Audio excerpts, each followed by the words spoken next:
Hello दोस्तों, आज हम जिस मूवी को एक्सप्लेन करने वाले हैं वो इजराइल के लेखक उरी ओरलेव के जीवन की सच्ची कहानी है, जिसे इस फिल्म में दिखाया गया है। Hollywood golden screen play presenting the island on bird street. द्वितीय विश्व युद्ध के दौरान हिटलर की सेना चारों तरफ फैली हुई थी और इन्होंने पोलैंड के भी कुछ हिस्से पर कब्जा कर लिया था और धीरे धीरे वहां के लोगों को बस्तियों से खदेड़ने में लगे थे। यहीं पर एक लड़का एलेक्स अपने पिता स्टेफन और अपने अंकल बेरूज के साथ एक टूटी सी इमारत में रहता था। यहाँ के लोगों को दो कैटेगरियों में बांटा गया था, वारसा यहूदी और पेरू यहूदी। यहाँ के लोग नारीवादी थे जो जातियों के आधार पर भेदभाव करते थे। वारसा यहूदी की बस्तियों को चारों तरफ एक लंबी दीवार खींच के अलग कर रखा होता है और ये बस्ती काफी टूटी फूटी हुई थी क्योंकि दूसरे वर्ल्ड वार के दौरान इस पर बम गिरा था, जिससे ये पूरी बिल्डिंग मलबे के ढेर में बदल गई थी और एलेक्स इसी बिल्डिंग में रहता था। इस बस्ती में रहने वाले लोगों को जीविस कहते थे,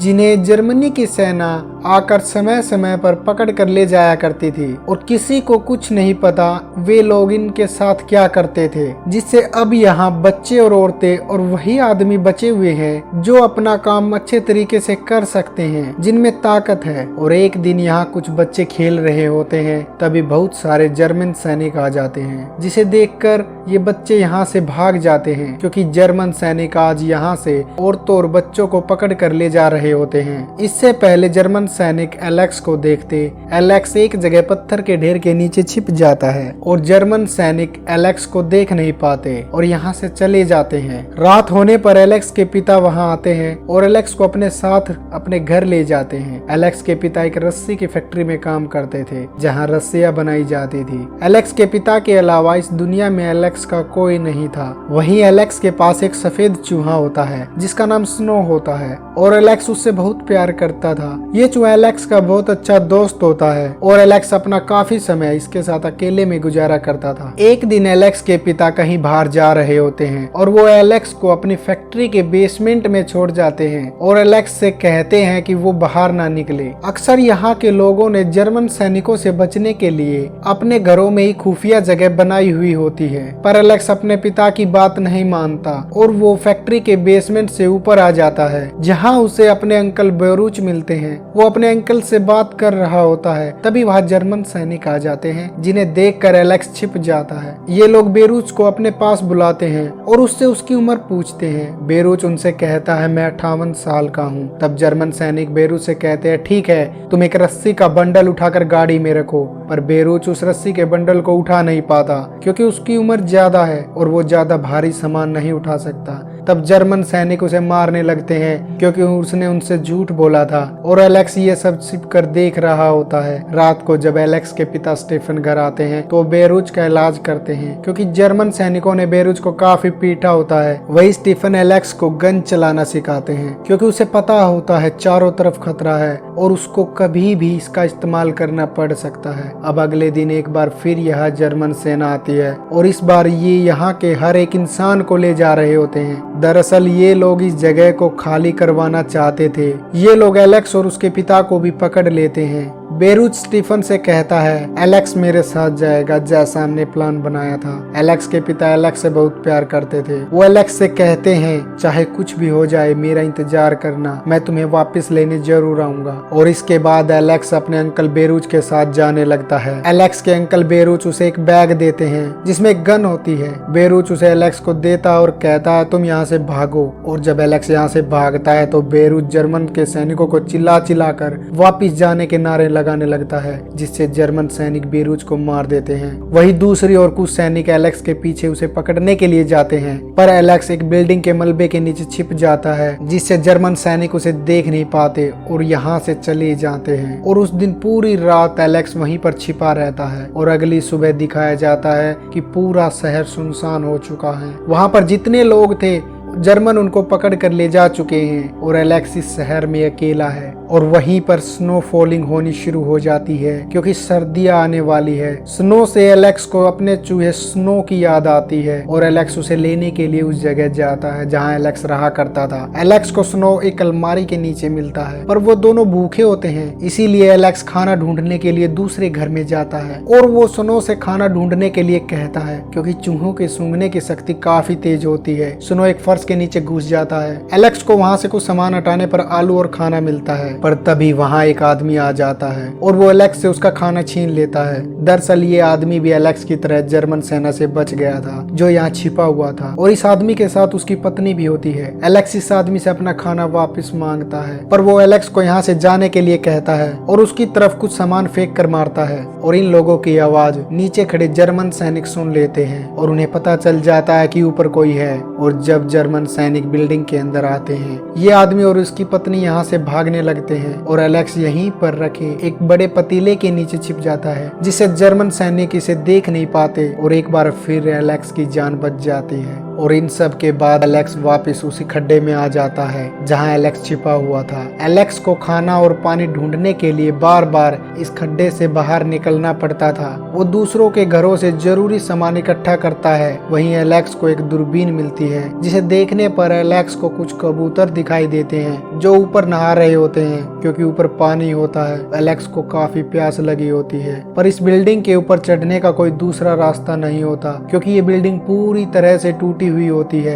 एलेक्स इस बिल्डिंग पर चढ़ने के लिए सीढ़ी बनाने का प्लान बनाता है। एलेक्स बाहर जाकर कुछ लकड़ियों का इंतजाम कर लेता है और सीढ़ी बनाने के लिए अब उसे रस्सियां चाहिए होती हैं। इसीलिए वो अपने पिता की फैक्ट्री में जाता है जहां पर रस्सियां बनती थी, और वो अपने जरूरत के हिसाब से रस्सियों को एक बोरी में डाल लेता है। पर जब वो वहां से आ रहा होता है, उसे दो आदमी दिखाई देते हैं जो आपस में लड़ रहे थे। उनमें से एक आदमी दूसरे को मार देता है और उसका सामान लेकर वहां से भाग जाता है। यहीं पर एक और आदमी आकर एलेक्स को पकड़ लेता है। वो एलेक्स से पूछता है, तुम्हारे बैग में क्या है? एलेक्स बताता है, इसमें रस्सियां हैं, और वो आदमी एलेक्स को जाने देता है। इसके बाद एलेक्स उसी जगह आ जाता है जहां वो कई दिनों से छुपा हुआ है। एलेक्स ऊपर चढ़ने के लिए रस्सी और लकड़ी से सीढ़ी बना लेता है और इसे एक रस्सी के सहारे बिल्डिंग के ऊपर लटका देता है और खुद भी ऊपर चढ़ जाता है। सबसे पहले ऊपर चढ़कर एलेक्स पानी पीता है, क्योंकि वह बहुत प्यासा होता है, और फिर वह अपना जरूरी सामान ऊपर खींच लेता है, जिसे वह लोगों के घरों से उठाकर लाया था। यहीं पर एलेक्स को एक जाली मिलती है,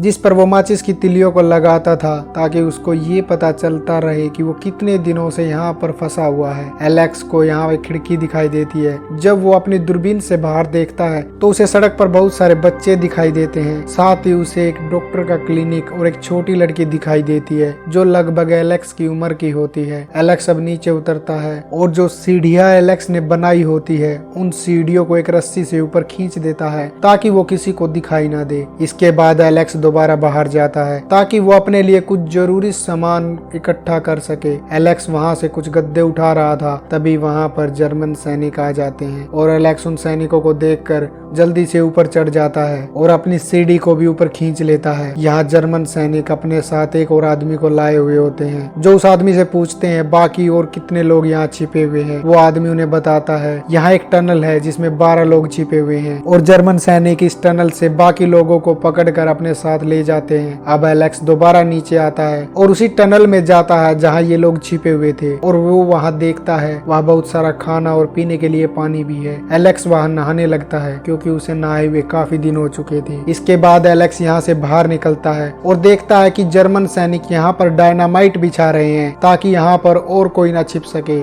एलेक्स को न चाहते हुए भी बार बार नीचे उतरना पड़ता था, क्योंकि उसे अपने लिए खाने पीने का सामान इकट्ठा करना पड़ता है। और एक दिन जब एलेक्स नीचे उतरा हुआ था, वो देखता है 2 आदमी भागते हुए आते हैं, जिनका एक जर्मन सैनिक पीछा कर रहा था, और वो सैनिक इनमें से एक आदमी के कंधे पर गोली मार देता है। इससे पहले वह दोनों को गोली मारता, एलेक्स के पास जो गन होती है जो उसके पिता ने दी थी, वो इस गन से इस सैनिक को गोली मार देता है, जिससे सैनिक मर जाता है। और गोली की आवाज सुनकर यहाँ और जर्मन सैनिक आ जाते हैं, लेकिन ये सब के सब यहाँ छिप जाते हैं, जिससे जर्मन सैनिकों को पता नहीं चलता कि गोली की आवाज कहाँ से आई है। इसीलिए वे आगे चले जाते हैं। अब जिस आदमी को गोली लगी है, एलेक्स उसको ऊपर खींच लेता है जहाँ वो रहता है। वो आदमी जो पूरी तरह ठीक है, वो एलेक्स से पूछता है तुम यहाँ क्या कर रहे हो? एलेक्स कहता है मैं अपने पिता का इंतजार कर रहा हूँ, क्योंकि मेरे पिता ने मुझसे वादा किया था कि वो मुझे वापस लेने के लिए जरूर आएंगे। इसके बाद वो आदमी एलेक्स से पूछता है तुम्हें यहाँ कितने दिन हो चुके हैं? एलेक्स बताता है मुझे यहाँ 36 दिन हो चुके हैं। और फिर वो आदमी एलेक्स से कहता है मुझे यहाँ से जाना होगा क्योंकि मेरे साथी को गोली लगी है और मुझे उसके लिए मदद लेने के लिए इस शहर से बाहर जाना होगा। एलेक्स उसको एक अंडरग्राउंड रास्ता दिखाता है जो इस शहर से बाहर जाता है और वो आदमी वहाँ से चला जाता और फिर वापस नहीं आता। पर जिस आदमी को गोली लगी होती है उसकी तबीयत खराब होनी शुरू हो जाती है और उसे तेज बुखार भी होता है। एलेक्स समझ जाता है कि अगर इसकी मदद नहीं की गई तो ये मर जाएगा। एलेक्स को उस आदमी की जेब से बहुत सारे पैसे मिलते हैं और अगले दिन एलेक्स उस अंडरग्राउंड रास्ते से बाहर जाने का फैसला करता है। उसने कई दिनों बाद बहुत सारे लोग आजादी से घूमते देखे थे। सबसे पहले वो खाना खाने के लिए एक बेकरी में जाता है जहाँ उसे एक लड़की दिखाई देती है जिसे अक्सर वो दूरबीन से देखा करता था। वो लड़की एलेक्स से बात करती है पर एलेक्स उससे ज्यादा बात नहीं करता और वो डॉक्टर के पास जाता है। डॉक्टर एलेक्स से पूछता है तुम्हें क्या चाहिए। एलेक्स कुछ जवाब नहीं देता। तब डॉक्टर पूछता है क्या तुम बीमार हो। एलेक्स कहता है मैं बीमार नहीं हूँ, मेरा दोस्त बीमार है और मुझे मेरे दोस्त के लिए मदद चाहिए। यहाँ डॉक्टर समझ जाता है कि एलेक्स एक जीविश है और वो जर्मन सैनिकों के पास फोन करने लगता है ताकि एलेक्स को उनके हवाले कर सके। पर एलेक्स डॉक्टर को कहता है मैंने सामने वाली खिड़की से आपको जीविश लोगों की मदद करते हुए देखा है। इस पर डॉक्टर फोन काट देता है और एलेक्स की मदद करने के लिए तैयार हो जाता है क्योंकि उसे डर होता है कि अगर एलेक्स ने किसी को ये बता दिया कि वो जीविश लोगों की मदद करता है तो जर्मन सैनिक उसे मार देंगे। इसके बाद डॉक्टर एलेक्स को नहाने के लिए भेजता है और उसे अच्छे कपड़े भी देता है ताकि किसी को शक ना हो कि एलेक्स एक जीविश है। और फिर एलेक्स डॉक्टर को अपने साथ उसी पुरानी बिल्डिंग में ले आता है जहाँ वो रहता है। डॉक्टर उस आदमी को दवा देता है और एलेक्स से कहता है कि इसकी तबीयत अब और अधिक खराब हुई तो इसे मेरे पास आना होगा क्योंकि मैं ज्यादा रिस्क नहीं ले सकता और मेरे ऊपर बहुत लोगों की जिम्मेवारी है। और वो दवा देकर यहाँ से चला जाता है। अगली सुबह एलेक्स फिर से शहर की तरफ निकलता है और वो देखता है कि जर्मन सैनिकों ने डॉक्टर को पकड़ लिया है क्योंकि उन्हें पता चल चुका था कि डॉक्टर जीविश लोगों की मदद करता है। यही सड़क पर यहाँ के कुछ लोकल बच्चे खेल रहे होते हैं जो एलेक्स को देख लेते हैं और पहचान लेते हैं कि वो यहाँ का नहीं है। ये बच्चे उसका पीछा करना शुरू कर देते हैं। इससे पहले ये उसे पकड़ पाते वहाँ पर वही लड़की आ जाती है जो उसे बेकरी की दुकान में मिली थी जिसे अक्सर वो दूरबीन से देखा करता था। वो एलेक्स से कहती है जल्दी चलो, मोम हमारा इंतजार कर रही है। और इस तरह ये लड़की एलेक्स की जान बचा लेती है और जाने से पहले एलेक्स को कल दोबारा पार्क में मिलने के लिए बुलाती है। अगले दिन एलेक्स उसी पार्क में इस लड़की से मिलने के लिए जाता है और ये दोनों काफी अच्छे दोस्त बन जाते हैं। वही दूसरी तरफ वो आदमी जिसे गोली लगी थी वो धीरे धीरे ठीक हो रहा होता है और जब वह होश में आता है तो एलेक्स से पूछता है जो आदमी मेरे साथ था वो कहाँ है। इस पर एलेक्स कहता है वो तुम्हें छोड़कर भाग गया और तुम 10 दिनों से मेरे पास ही हो। एलेक्स इस आदमी की अच्छे से देखभाल करता है जिससे वो पूरी तरह ठीक हो जाता है। वो एलेक्स से बहुत सारी बातें करता है। वो आदमी एलेक्स से कहता है तुम्हें चर्च के पादरी के पास जाना होगा और उनसे कहना होगा कि मैं यहाँ हूँ। दरअसल चर्च के पादरी इस आदमी को जानते थे और वो सबकी मदद करते थे। एलेक्स चर्च के पादरी के पास जाता है और इस आदमी का मैसेज देकर उसे बुला लाता है। ये आदमी आकर उसे बताता है कि जल्द ही जर्मन सोल्जर बाहर की दीवारों को गिरा देंगे और तुम लोगों को यहाँ से निकलना होगा। ये दोनों एलेक्स को अपने साथ चलने के लिए कहते हैं पर एलेक्स यहाँ से नहीं जाना चाहता था क्योंकि उसने अपने पिता से वादा किया था कि वो यहाँ रुक कर उसका इंतजार करेगा। इसके बाद पादरी और ये आदमी दोनों यहाँ से चले जाते हैं जिसके बाद एलेक्स फिर से एक बार अकेला हो जाता है। पर अगले दिन एलेक्स उसी पार्क में जाता है जहाँ वो लड़की अक्सर उससे मिला करती थी जिसने उसकी जान बचाई थी जिसका नाम स्टेशिया होता है। स्टेशिया अब उस पार्क में नहीं आती थी क्योंकि उसने कई बार एलेक्स का वहाँ इंतजार किया था पर एलेक्स उससे मिलने के लिए नहीं गया था। इसके बाद एलेक्स स्टेशियो के घर जाता है जहाँ एलेक्स को पता चलता है कि स्टेशियो भी अब यहाँ से हमेशा के लिए जाने वाली है। स्टेशियो की मॉम एलेक्स को अपने साथ चलने के लिए कहती है पर एलेक्स उसको मना कर देता है और उससे कहता है कि वो यहीं रुककर अपने पिता का इंतजार करेगा। और अगले दिन स्टेशियो और उसकी माँ यहाँ से हमेशा के लिए चले जाते हैं। एलेक्स अपनी खिड़की से उन्हें दूरबीन से देख रहा होता है और काफी उदास हो जाता है। अब लोग बाहर की दीवारों को तोड़ना शुरू कर देते हैं और जो बच्चे दीवार के दूसरी तरफ खेलते थे अब वो उस जगह आकर खेलने लग जाते हैं जहाँ पर एलेक्स रहता है। लेकिन किसी को नहीं पता होता कि एलेक्स इस टूटी हुई बिल्डिंग के ऊपर रह रहा है। और तभी एक दिन ऊपर से मिट्टी और पत्थर गिरना शुरू हो जाता जाते हैं क्योंकि ये बिल्डिंग काफी कमजोर हो चुकी है और यहाँ पर जो बच्चे खेल रहे होते हैं वो भी यहाँ से भाग जाते हैं। एलेक्स समझ जाता है कि ये बिल्डिंग गिरने वाली है और वो भी नीचे उतरने लगता है। बिल्डिंग के कमजोर होने की वजह से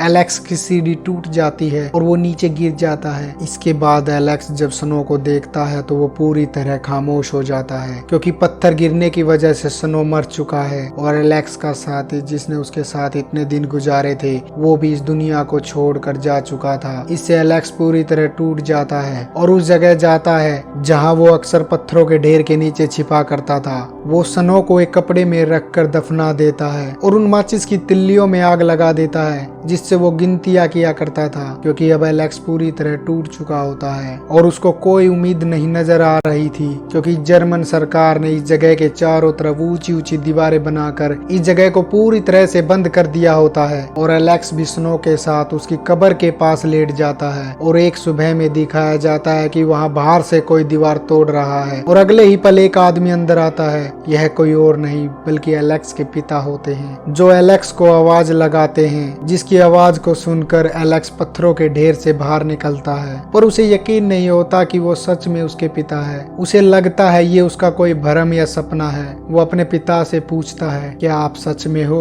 और उसके पिता कहते हैं हाँ। एलेक्स अपने पिता से मिलकर काफी खुश होता है और कहता है कि मुझे विश्वास था कि आप जरूर आओगे और ये कहानी यहीं पर खत्म हो जाती है। दोस्तों इस कहानी में हमें 11 साल के बच्चे के उसके पिता के प्रति विश्वास को दिखाया जाता है जो आखिरकार पूरा हुआ और इस विश्वास के सहारे ही वो इतनी कठिन परिस्थितियों में भी कई हफ्तों तक जिंदा रहा। बड़ा होकर एलेक्स एक राइटर बना जिसे आज हम ओरलेव के नाम से जानते हैं और 1969 में ओरलेव को हंस क्रिश्चियन एंडरसन पुरस्कार से सम्मानित किया गया। तो दोस्तों इस मूवी की स्टोरी आपको कैसी लगी मुझे कमेंट में जरूर बताएं और मेरे आगे आने वाली वीडियो के लिए मेरे चैनल को जरूर सब्सक्राइब कर ले ताकि मेरी नई वीडियो का नोटिफिकेशन आपको मिलता रहे। जय हिंद जय भारत।